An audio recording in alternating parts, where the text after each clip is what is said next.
저는 올해 45살입니다. 결혼은 단 한 번도 하지 않았고, 앞으로도 그럴 일은 없을 것 같습니다. 그렇다고 혼자서 고독하게 살아온 건 아닙니다. 20살 무렵, 저는 인생의 전환점이 될 한 사람을 만났습니다. 그분은 제 고용주이자 어쩌면 제게 가장 가까운 가족 같은 존재였습니다. 우리는 혈연도 아니고 세상에선 그저 주인과 가정부였지만 제 마음속에서는 조금 달랐습니다. 저는 작은 해안가 마을에 있는 보육원에서 자랐습니다. 태어나자마자 부모에게서 떨어져 자란 탓에 세상은 늘 낯설고 조심스러웠습니다. 20살이 되던 해 원장님이 저를 조용히 불렀습니다. 하연아, 내가 믿을 만한 집이 있는데 가볼래? 어떤 집인데요? 서울 외곽에 사는 여성이야. 혼자 사는데 내가 살림을 맡아줄 사람이 필요하다고 하더라. 그 집은 오래된 석조 저택이었습니다. 앞마당에는 오래된 은행나무가 서 있었고 현관문은 묵직한 금속 손잡이로 닫혀 있었습니다.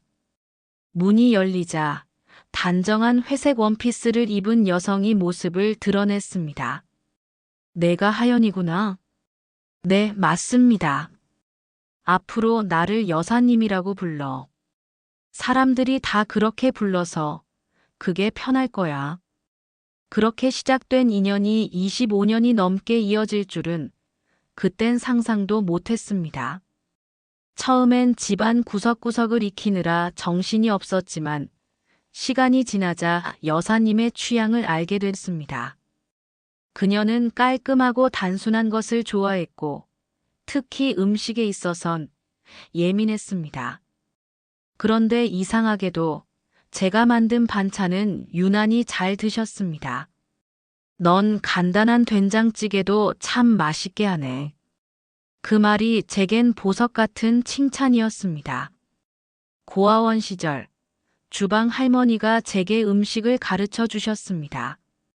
김치 담그는 법, 된장 고추장 담그는 법, 손질이 까다로운 나물 무치는 법까지. 그 할머니는 제 손을 꼭 잡으며 말하곤 했습니다. 내 손은 부드럽고 힘이 있어. 나중에 어디서든 인정받을 거다. 여사님은 제 솜씨를 아끼셨습니다. 이런 솜씨라면 식당을 차려도 되겠다. 저는 웃으며 고개를 저었습니다. 저는 식당보다 하고 싶은 게 따로 있어요. 그녀가 눈을 가늘게 뜨고 물었습니다. 뭔데? 나중에 꼭 대학에 가고 싶어요. 어릴 때부터 대학생들이 그렇게 멋져 보였거든요. 그녀는 잠시 말이 없더니 단호하게 말했습니다. 그럼 내가 등록금을 댈게. 대신 내 시간은 내가 만들어. 저는 얼떨떨했습니다. 정말요? 왜 저한테?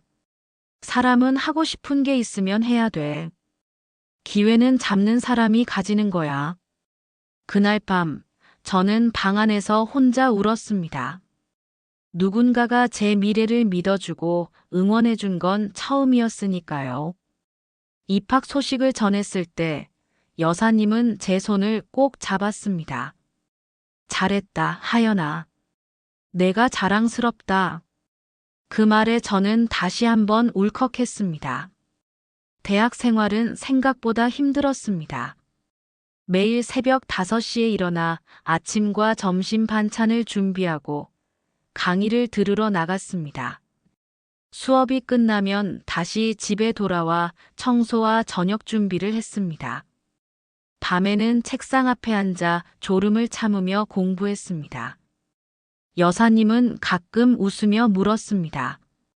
연애는 안 하니? 저는 대충 웃으며 대답했습니다. 그럴 시간이 없어요. 사실 몇 번은 마음이 가는 사람이 있었습니다. 하지만 제 가정사와 직업을 들은 사람들은 조용히 발길을 끊었습니다. 그 얘기를 여사님께 했을 때 그녀는 목소리를 높였습니다. 그런 사람은 잡지 마. 세상에서 널 제일 예쁘게 보는 사람을 만나. 그 말이 제 마음속 깊이 남았습니다. 하지만 그때는 몰랐습니다. 그녀 자신이 평생 한 사람만 바라보며 살아온 사람이었다는 걸. 여사님은 가끔 술잔을 들고 중얼거렸습니다. 난 평생 해바라기 하는 팔자야. 그 말이 무슨 뜻인지 그땐 잘 몰랐습니다. 그저 젊은 시절 연애담을 떠올리며 하는 농담인 줄 알았죠. 하지만 세월이 흐르면서 저는 그 말 속의 숨은 무게를 조금씩 알게 되었습니다.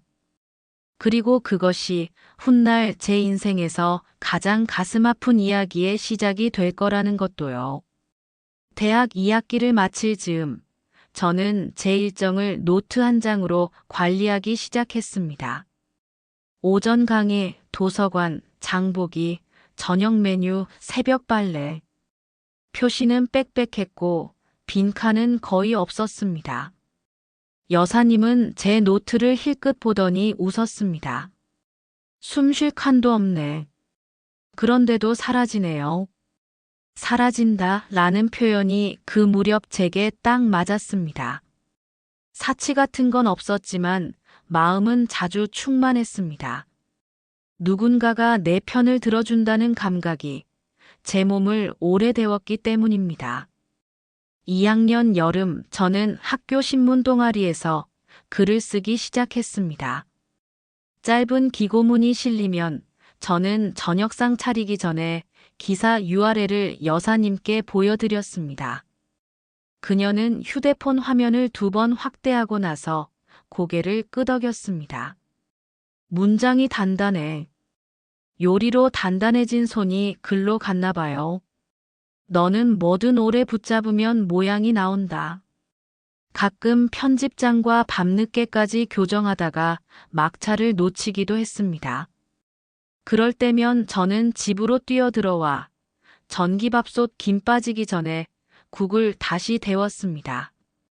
여사님은 늦었다고 혼내는 대신 국그릇을 제 쪽으로 밀었습니다. 너도 먹어. 저는 체중이 그대로인데요. 그건 배가 고파도 멀쩡한 척하는 재주지. 그녀는 묘하게 제 속을 꿰뚫었습니다. 그래서 저는 자주 괜찮다고 말했고 그녀는 자주 괜찮지 않다고 말했습니다. 그 말들이 우리 사이를 이상하게 단단하게 만들었습니다. 가을이 왔을 때 저는 누군가를 좋아하게 됐습니다. 법학관 계단에서 몇 번 마주친 사람이었고 도서관 자리를 가끔 바꿔 앉아가며 말을 주고받게 됐습니다. 그 사람은 제 글을 읽고 문장 맨 끝에 박힌 작은 숨소리를 알아차리는 사람이었습니다. 마침표가 조심스럽네. 점 하나에 예의가 있어야 하잖아요. 예의를 지키는 사람이라서 좋다. 우리는 오래 걷고 오래 이야기하고 오래 조용했습니다. 여사님께 그 얘기를 하니 그녀는 젓가락을 멈추었습니다. 이름은 도윤이요. 내가 좋아하니? 네. 그녀는 미소를 지었습니다. 그럼 천천히 알려. 뭘요? 내가 누구인지, 내가 어떻게 살아왔는지. 저는 고개를 끄덕였지만 막상 그날이 오자 혀끝이 무거웠습니다. 보육원, 살림, 등록금, 새벽의 냄비, 오후의 강의, 밤의 글. 모든 사실이 사실이면서도 상대를 시험대로 올리는 문장처럼 느껴졌습니다. 결국 저는 말했습니다. 나는 보육원에서 컸어. 그래. 지금도 집에서 살림을 맡아. 그는 잠시 고개를 끄덕였고 그 다음 문장을 고르는데 시간이 걸렸습니다. 내가 힘들었겠다. 괜찮아. 너는 늘 괜찮다고 말하네. 그날 이후로 우리의 대화는 한동안 더 조심스러워졌습니다. 조심스러움은 예의였고 예의는 거리였습니다. 거리를 모르는 사랑은 위험하지만 거리가 지나치면 사랑은 방향을 잃습니다. 겨울비가 내리던 날, 그는 카페 창가에서 조용히 말을 꺼냈습니다. 우리 집은 좀 번거로운 집이야. 어떤 의미로? 세대가 셋이나 얽혀 있고 각자 기대가 달라. 저는 그 말의 끝을 알 것 같으면서도 모른 척 했습니다. 그는 컵받침에 물 얼룩을 손가락으로 훑었습니다. 비슷한 배경끼리 살아야 편하다는 말을 나는 좋아하지 않아. 그런데 때로는 맞는 말이기도 해. 누구에게? 내 어른들에게. 저는 속으로 한동안 숫자를 셌습니다. 하나, 둘, 셋. 그 다음에야 고개를 끄덕였습니다. 알겠어. 미안해. 사과는 나중에. 그 자리에서 울면 저는 다음날 여사님 앞에서 아무렇지 않은 척을 못할 것 같았습니다. 그래서 집으로 돌아와 국을 데우고 수저를 반듯하게 놓고 나중에서야 울었습니다. 울음은 소리가 적을수록 멀리 퍼졌습니다. 여사님은 제 얼굴을 보고 아무 말도 하지 않았습니다. 대신 장독대에서 숙성된 간장을 한 국자 가져와 다시마 끓인 물에 떨어뜨렸습니다. 그녀는 제 그릇을 채워놓고서야 아주 짧게 말했습니다. 사람은 모자람을 잴 수 있는 자를 만나야 해. 모자람을요? 서로의 빈자리를 헤아릴 줄 아는 사람. 그날 밤 저는 여사님 방 앞에서 작은 발소리를 들었습니다. 문틈 아래로 빛이 길게 새어나왔고 그림자는 의자 등받이 모양으로 길게 흔들렸습니다. 가끔 그 빛은 새벽까지 꺼지지 않았습니다. 새 학기가 시작되며 저는 다시 노트의 빈칸을 줄였습니다. 여사님은 저에게 도서관에서 빌린 책들을 목록으로 정리해달라고 부탁했습니다. 표지색, 발간 연도, 주제 분류, 여백 메모. 그녀는 색연필로 책 제목에 얇은 줄을 긋고 여백에 작은 별표를 붙였습니다. 별표는 종종 편지의 첫 글자처럼 보였습니다. 그 글자들 사이사이 저는 낡은 엽서를 몇 장 발견했습니다. 여사님, 이 엽서 버릴까요? 그냥 둬. 사진이 바다네요. 어디서나 바다는 같은 얼굴이지. 그래도 엽서는 오래됐어요. 오래된 것으로만 남겨야 하는 게 있어. 그녀는 엽서를 다시 서랍 속 깊은 곳에 넣고 서랍을 잠갔습니다. 열쇠 소리가 유난히 또렷했습니다. 그 순간 저는 알았습니다. 그녀에게는 열어두지 않은 문이 하나 있었습니다. 그 문이 누구를 향해 있는지 저는 오래 묻지도 못하고 오래 짐작만 했습니다. 짐작은 감정의 그림자였고 그림자는 사람을 조용히 지치게 만들었습니다. 그 무렵 저는 학교 밖 글쓰기 공모전에 응모했습니다. 퇴고를 4번 하고도 5번째 수정에 손이 갔습니다. 여사님은 제 문서를 프린트해서 한 장씩 넘기며 3번째 문단에서 멈췄습니다. 여기. 문장이 길죠? 길어서가 아니라 내 마음이 빨라. 그녀는 제 문장을 반으로 자르듯 줄을 바꾸고 마지막 문장을 아주 짧게 만들었습니다. 이렇게 끝내면 숨이 붙어. 숨이요? 다음 장을 넘길 힘. 그녀는 요리를 가르칠 때도 숨을 가르쳤습니다. 끓어오르는 순간 불을 줄이고 남은 열로 익히라고. 글도 비슷하다고 그녀는 말했습니다. 봄이 오고 저는 다시 비슷한 사람을 좋아했습니다. 이번에는 학과 선배였고 말보다는 행동이 빠른 사람이었습니다. 그 사람은 한밤중에 국수를 삶아 먹자고 제안하는 종류의 사람이었습니다. 우리는 여사님이 주무신 뒤 싱크대 옆에서 멸치 육수를 끓였습니다. 소리나지 않게 젓가락을 쥐고 작은 목소리로 웃었습니다. 그 소리가 어쩌면 집안에 오래 머물렀던 쓸쓸함을 조금 덜어준 듯 했습니다.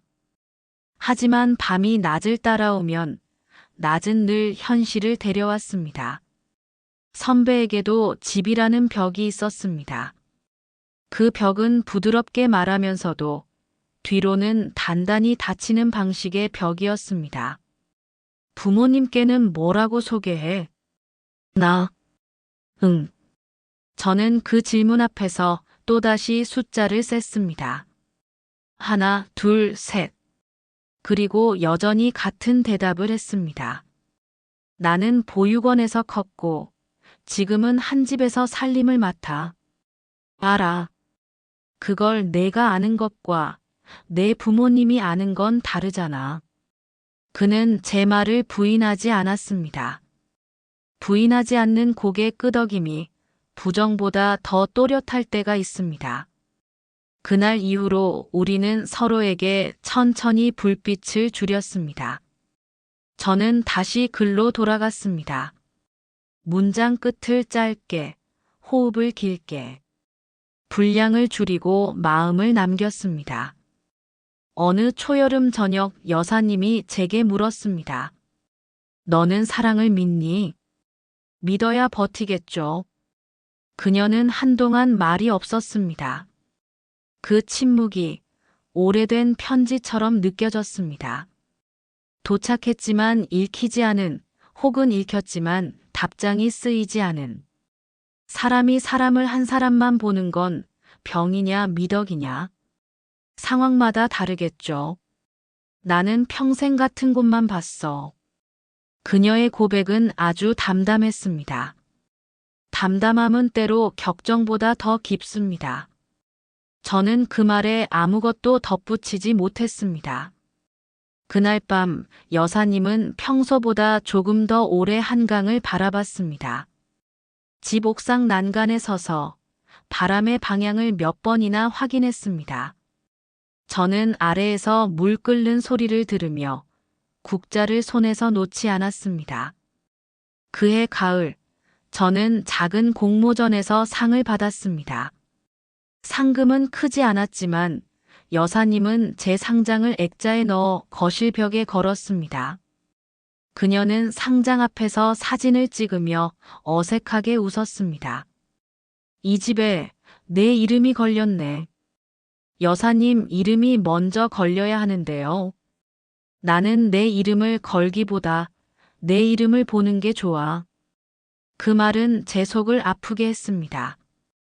기쁨과 슬픔은 자주 같은 컵에 따라졌고 저는 그걸 한꺼번에 마셨습니다. 단맛이 끝나기 전에 쓴맛이 올라왔습니다. 늦가을 밤 창밖에 비가 내리던 날이었습니다. 현관 인터폰이 울렸고 관리소장님이 목소리를 낮춰 말했습니다. 댁에 계신 분, 요즘 좀 편찮으신가 봅니다. 저는 깜짝 놀라 여사님 방으로 뛰어갔습니다. 그녀는 괜찮다고 했지만 괜찮다는 말의 용법을 저는 이미 알고 있었습니다. 괜찮다는 말은 대개 괜찮지 않은 사람의 첫 번째 방어였습니다. 다음 날 아침, 저는 억지로 시간을 비워 병원으로 모셨습니다. 접수대 앞에서 그녀는 한참을 서 있었습니다. 수납 창구의 투명한 칸막이가 그날따라 아주 두껍게 느껴졌습니다.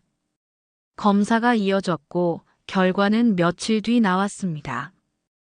의사는 인쇄물을 조용히 책상 위로 밀었습니다. 형광펜으로 표시된 작은 문장들이 몇 줄, 제 눈에 먼저 들어왔습니다. 정밀 검사가 필요합니다. 위험 등급, 치료 계획. 저는 종이를 두 손으로 꽉 쥐었습니다. 여사님은 의외로 차분했습니다. 밥은 집에서 먹자. 집으로 돌아오는 길, 버스 창밖으로 저녁이 지는 게 보였습니다. 하늘은 금방이라도 찢어질 듯한 색이었고, 저는 그 색이 낯설지 않았습니다. 삶은 늘 예고 없이 색을 바꾸었고, 저는 늘 뒤늦게 이름을 붙였습니다. 부엌에 들어서자 저는 자동으로 냄비를 꺼냈습니다. 멸치를 씻고 다시마를 닦고 불을 낮췄습니다. 여사님은 식탁에 앉아 손을 모은 채 한참을 말없이 있었습니다. 하연아. 네. 나 때문에 내 일정이 다 흐트러지겠네. 저는 고개를 저었습니다. 저는 일정이 많아서 사라진다고 했잖아요. 응. 이제는 달라도 돼요. 왜? 이제는 같이 살아야 하니까요. 그녀는 웃었습니다. 웃음의 모양이 아주 얇았습니다. 얇은 웃음은 쉽게 찢어지는 대신 쉽게 잊히지 않았습니다. 그날 밤 저는 여사님이 잠든 뒤 혼자 부엌에 서 있었습니다. 벽식의 초침이 부엌문을 향해 발을 옮길 때마다 제 심장도 작게 따라 움직였습니다. 수돗물 소리가 멎자 집 전체가 한동안 숨을 멈춘 듯 고요해졌습니다. 저는 그 고요 속에서 결심했습니다. 내일 아침 학교에 휴학계를 낼 수도 있겠다고. 회사에 다니는 것도 아닌데 회사에 사직서 낼 용기는 필요 없겠지만 제 시간표엔 이제 다른 제목이 붙겠다고. 제 시간표의 새 제목. 돌봄, 동행, 버팀. 그리고 끝까지. 침실 문을 닫기 전에 저는 여사님에게 속삭였습니다. 내일은 미역국 끓일게요. 그녀는 잠결에 대답했습니다. 미역국은 생일에 먹는 건데. 우리 오늘도 살아냈으니까요. 그 말은 제 입에서 나왔지만 제 가슴을 먼저 적셨습니다. 밤이 깊어질수록 저는 오래된 엽서 서랍을 떠올렸습니다. 그 서랍 속 바다를, 그 바다 위 편지를, 그 편지의 주인을. 그리고 비로소 알았습니다. 여사님이 평생 바라본 곳이 어딘지, 누군지, 어떤 시간대인지. 아직 이름을 묻지 않았지만 이미 대답을 들은 느낌. 사람의 비밀은 때가 되면 스스로 문을 엽니다. 그리고 그 문을 지나야 할 때가 왔습니다. 저는 그 문 앞에 조용히 섰습니다. 노크를 하지 않아도 안쪽에서 발소리가 들렸습니다. 그 발소리가 우리 둘의 다음 계절이었습니다. 두려웠지만 저는 두려움을 이유로 뒤돌지 않기로 했습니다. 뒤돌아보면 그동안 걸어온 길이 흔들릴 것 같았으니까요. 창밖 비가 그쳤습니다. 유리창에 매달린 작은 물방울이 하나씩 사라졌습니다. 사라지는 동안 저는 이상하게도 덜 외로웠습니다. 다음 날 아침 우리는 병원으로 다시 갔습니다. 더 정밀한 검사, 더 구체적인 일정, 더 정확한 숫자들. 숫자들은 엄격했지만 제 마음은 더 단호해졌습니다. 여사님이 고개를 돌려 제 얼굴을 오래 보았습니다.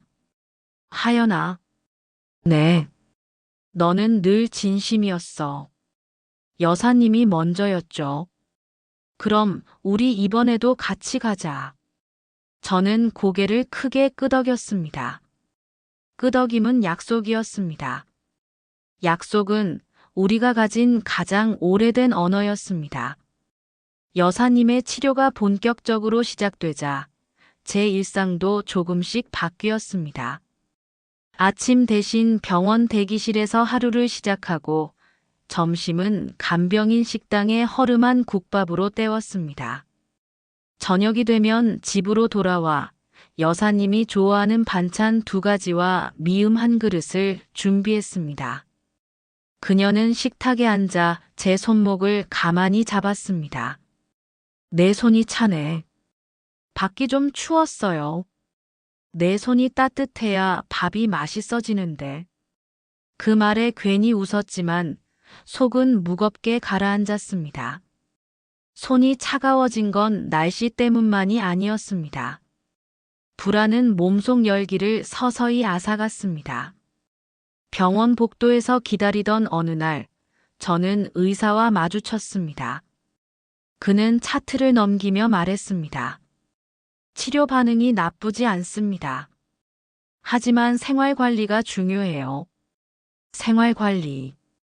그 두 단어가 그렇게도 무겁게 들린 건 처음이었습니다. 그 순간부터 제 하루는 관리라는 이름으로 재편되었습니다. 아침 약 시간, 식단 구성, 산책거리, 잠드는 시각. 그녀가 지루해하지 않게 짧은 이야기와 오래된 음악도 준비했습니다. 가끔은 제 글 원고를 읽어주기도 했습니다. 이 문장은 왜 이렇게 슬퍼? 슬프게 쓰려고 한 건 아닌데요. 그럼 내 마음이 슬펐던 거네. 그녀는 제 글 속에 숨겨둔 감정을 정확히 짚어냈습니다. 그래서 원고를 보여주는 건 늘 두려우면서도 기대되는 일이었습니다. 글 속 감정을 들키는 건 마음 한쪽을 그대로 내어주는 것과 같았으니까요.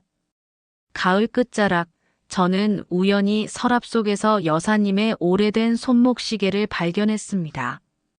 가죽줄은 달아있고 유리는 조금 긁혀 있었습니다. 저는 시계를 건네며 물었습니다. 이거 고칠까요? 아니라고요? 그녀는 시계를 제 손에서 받아 손바닥 위에 올려두었습니다. 이건 멈춘 시간이라서 그대로 두는 게 좋아. 멈춘 시간이요? 어떤 건 다시 움직이지 않아야 하거든. 그 말이 한동안 머릿속에서 떠나지 않았습니다. 멈춘 시간. 그건 누구와의 시간일까? 어떤 장면일까? 어떤 계절일까? 치료가 이어지면서 여사님의 몸은 조금씩 지쳐갔습니다.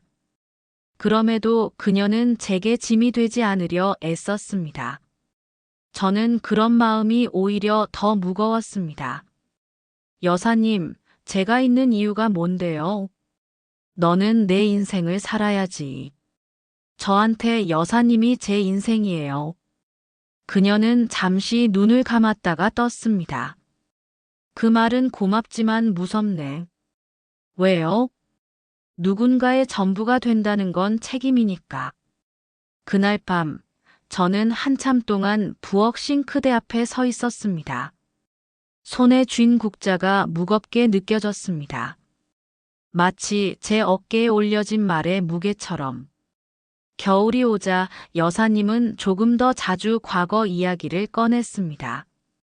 젊은 시절, 대학 동아리에서 만난 한 사람. 졸업 후에도 매년 같은 바닷가에서 만나던 사람. 하지만 어느 해부턴가 더는 나타나지 않은 사람. 그 사람이 왜 안 나온 거예요? 결혼했거든. 여사님은요? 그때 이미 기다리는 게 내일이었으니까. 그녀는 웃었지만 웃음 속에 오래된 파도가 있었습니다. 밀려왔다가 아무도 모르게 돌아가는 파도. 그 파도는 오늘날에도 여전히 그녀 안에서 움직이고 있었습니다. 그녀의 상태가 안정기에 접어들었을 때 저는 다시 글 공모전을 준비했습니다.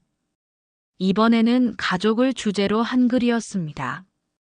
원고의 마지막 문장은 이렇게 끝났습니다. 우리는 피가 닿지 않아도 마음이 닿으면 가족이었다. 여사님은 그 문장을 읽고 한참 동안 말이 없었습니다. 그러다 조용히 말했습니다. 내가 쓴 건 사실이야. 그런데요? 가족이라는 건 서로를 떠날 수 없는 이유이기도 해. 그녀는 제게 무언가를 전하려는 듯 보였지만 끝내 말을 잇지 않았습니다. 그날 밤 저는 오래 뒤척였습니다. 그리고 결심했습니다. 이제는 그녀가 남겨둔 이야기의 나머지를 들어야겠다고. 그 문이 열릴 때까지 옆에서 기다리겠다고. 초봄의 바람이 서늘하게 스쳤던 어느 저녁, 여사님이 부엌 의자에 앉아 있었습니다. 식탁 위에는 다 식은 차와 반쯤 접힌 편지가 놓여 있었습니다. 저는 조심스럽게 물었습니다. 편지예요? 응. 누구한테 온 거예요? 그녀는 한참 동안 답하지 않았습니다. 대신 편지를 제 쪽으로 밀었습니다. 봉투에는 바닷가 주소와 익숙하지 않은 이름이 적혀 있었습니다. 내가 읽을래.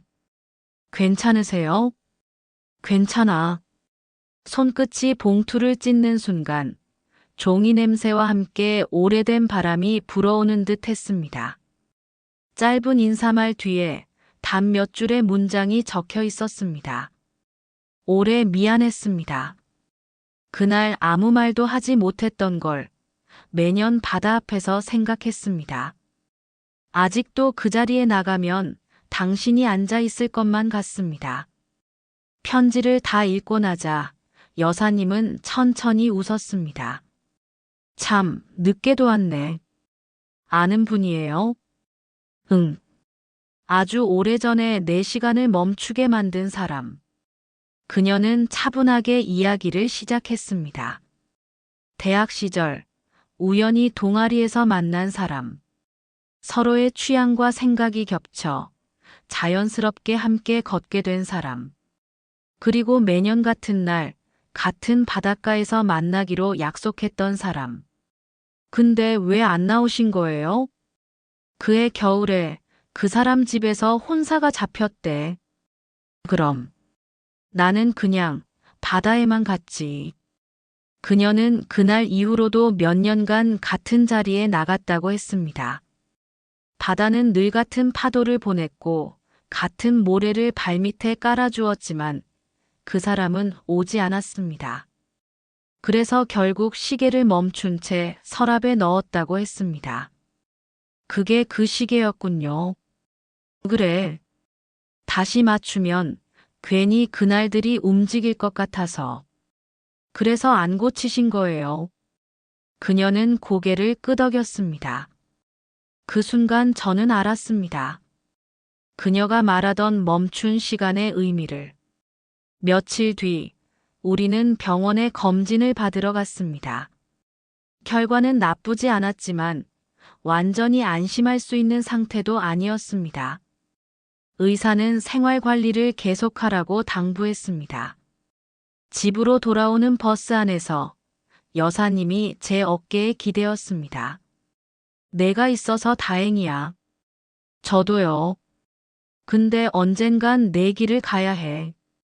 그 말이 마음속에 오래 남았습니다. 저는 길이라는 단어를 생각했습니다. 누군가와 함께 걷는 길, 혼자 걷는 길, 멈춰 서 있는 길. 초여름이 다가오자 저는 조심스럽게 제 계획을 꺼냈습니다. 여사님, 우리 바다 한번 갈래요? 그녀는 놀란 눈으로 절 보았습니다. 그 바다? 네. 그 바다. 처음에는 망설였지만 결국 그녀는 고개를 끄덕였습니다. 우리는 이른 아침 기차에 올랐습니다. 창밖으로 흘러가는 풍경이 묵은 마음을 조금씩 비우는 것 같았습니다. 바닷가에 도착했을 때 그녀는 잠시 숨을 고르더니 모래 위에 천천히 걸음을 옮겼습니다. 발밑에서 자갈이 부서지는 소리가 들렸습니다. 그녀는 수평선을 오래 바라보다가 말했습니다. 예전엔 여기서 그 사람이 오기만을 기다렸어. 지금은요? 이제는 나를 기다리는 사람이 있네. 저는 아무 말도 하지 못했습니다. 대신 그녀 옆에 서서 같은 바다를 바라봤습니다. 그 순간 파도 소리가 유난히 부드럽게 들렸습니다. 돌아오는 길, 그녀는 제 손을 꼭 잡았습니다. 하연아. 네. 내가 있어서 내 멈춘 시간이 조금 움직였어. 그 말이 제 가슴을 깊게 울렸습니다. 멈춘 시간을 움직이는 건 거창한 변화가 아니라 옆에 서 있는 사람이란 걸 알았습니다. 그날 이후 저는 더 이상 돌봄과 동행을 의무로 생각하지 않게 되었습니다. 그건 제 선택이었고 제 삶이었으니까요. 그리고 언젠가 누군가 제게 같은 시간을 줄 수 있다면 기꺼이 주고 싶다고 생각했습니다. 가을이 다시 돌아왔습니다. 여사님의 건강은 조금씩 회복되었고 저는 다시 글을 쓰기 시작했습니다. 이번 원고의 제목은 멈춘 시계였습니다. 마지막 문장은 이렇게 썼습니다. 시간은 멈출 수 있지만 마음은 멈추지 않는다. 원고를 읽어본 여사님은 고개를 끄덕였습니다. 좋네. 여사님 얘기예요. 알아. 그녀는 웃으며 창밖을 바라봤습니다. 바람이 가볍게 커튼을 흔들었습니다. 그 바람 속에는 이제 멈춰 있지 않은 시간이 흘러가고 있었습니다.